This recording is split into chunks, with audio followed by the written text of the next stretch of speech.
Amansızlar ma. Astanamыздың ауасы құбылмалы. Кеше күннің көзіне еркелеп, тишортпен ыстықтап жүріп едік. Бүгін міне киіне де бастадық. Осы бейнемді соңына дейін көре алмайтын уақыты жоқтарға айтарым. Менің арнама жазылыңыздар.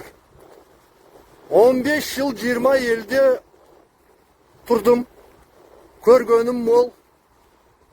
Өте жақсы адамдарды көргем.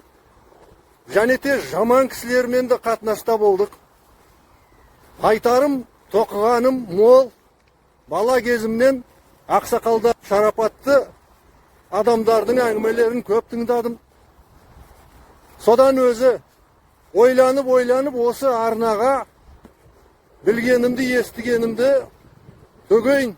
Кім білет, біреуге керек те болып қалар дедім.